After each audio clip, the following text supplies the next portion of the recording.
समान नागरिक संहिता, फिर अवैध मजारों का ध्वस्तीकरण, ऑपरेशन कालनामी से कानून का डंडा और अब स्कूलों में श्रीमद् भगवत गीता की शिक्षा। मुख्यमंत्री पुष्कर सिंह धामी एक एक कर उत्तराखंड को एक सांस्कृतिक मॉडल स्टेट की दिशा में ले जा रहे हैं।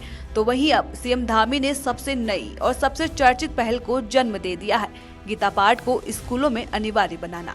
सीएम धामी हर बार अपने फैसलों से ये सिद्ध करते आए हैं। आखिर क्यों उन्हें धाकड़ धामी कहा जाता है?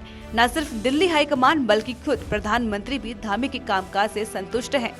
धामी सरकार के इस नए फैसले से स्कूलों की पढ़ाई में क्या कुछ होगा बदलाव, देखिए हमारी इस खास रिपोर्ट में। उत्तराखंड के सरकारी और निजी स्कूलों में अब गूंजेगी श्री कृष्ण की वाणी। श्रीमद् भगवत गीता के श्लोक अब कक्षा के पाठ्यक्रम का हिस्सा होंगे। सरकार का कहना है ये सिर्फ धार्मिक ग्रंथ नहीं बल्कि जीवन दर्शन है। मुख्यमंत्री पुष्कर सिंह धामी की ये पहल राष्ट्र निर्माण की दिशा में एक सांस्कृतिक क्रांति मानी जा रही है। गीता के माध्यम से बच्चों को नैतिकता, कर्तव्य बोध और मानसिक संतुलन की शिक्षा दी जाएगी। धामी सरकार पहले ही यूसीसी लागू करने वाला पहला राज्य बन चुका है। अवैध मजारों के खिलाफ बड़ा अभियान चला है और ऑपरेशन कालनामी के जरिए भ्रष्टाचारियों की गर्दन पर सरकार की तलवार चल रही है। ऐसे में गीता पाठ योजना को धामी सरकार की विचारधारा का हिस्सा माना जा रहा है, जो सनातन संस्कृति की जड़ों से जुड़े रहकर आधुनिक शिक्षा को दिशा देना चाहती है।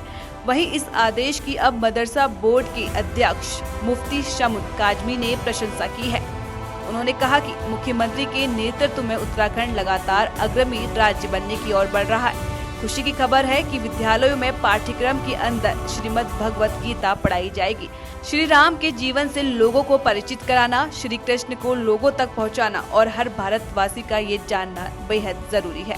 माननीय मुख्यमंत्री श्री पुष्कर सिंह धामी जी के नेतृत्व में लगातार उत्तराखंड राज्य एक अग्रणी राज्य की ओर प्रगति कर रहा है और माननीय मुख्यमंत्री श्री पुष्कर सिंह धामी जी का विजन तमाम पूरे प्रदेश के रहने वाले लोग और प्रदेश को एक अग्रणी राज्य बना करके लोगों को गौरवान्वित करना उनका लक्ष्य है। और मैं समझता हूं कि आज की जो खबर है बहुत खुशकुन खबर है कि हमारे सिलेबस के अंदर, विद्यालयों के अंदर श्रीमद् भागवत और रामायण को पढ़ाया जाना।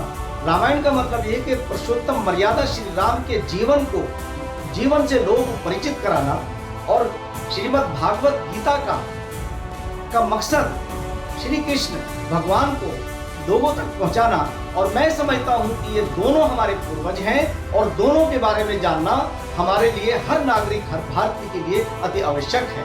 मैं आज ये बात कहते हुए फख्र महसूस कर रहा हूं कि इन निर्णयों से लोगों के अंदर एक भाईचारा भी स्थापित होगा, समन्वय भी बनेगा। सरकार का कहना है नई पीढ़ी को सिर्फ किताबें नहीं, मूल्यों की भी शिक्षा देनी जरूरी है। गीता को स्कूलों में शामिल करना उसी दिशा में एक ऐतिहासिक कदम है। धामी सरकार की ये पहल शिक्षा के साथ साथ संस्कारों का भी पाठ है और शायद यही उत्तराखंड को एक आध्यात्मिक मॉडल राज्य बनाने की सबसे ठोस बुनियाद भी। मुख्यमंत्री पुष्कर सिंह धामी की ये पहल राष्ट्र निर्माण की दिशा में एक सांस्कृतिक क्रांति मानी जा रही है। उत्तराखंड सरकार ने प्रदेश के बच्चों में भारतीय संस्कृति, परंपरा और ज्ञान विज्ञान के प्रति रुचि और समझ बढ़ाने की दिशा में एक महत्वपूर्ण कदम उठाया है। मुख्यमंत्री पुष्कर सिंह धामी ने कहा कि अगर गीता में भगवान श्री कृष्ण ने अर्जुन को दिए गए ज्ञान को कोई अध्ययन करता है तो उसका जीवन सफल बन जाता है।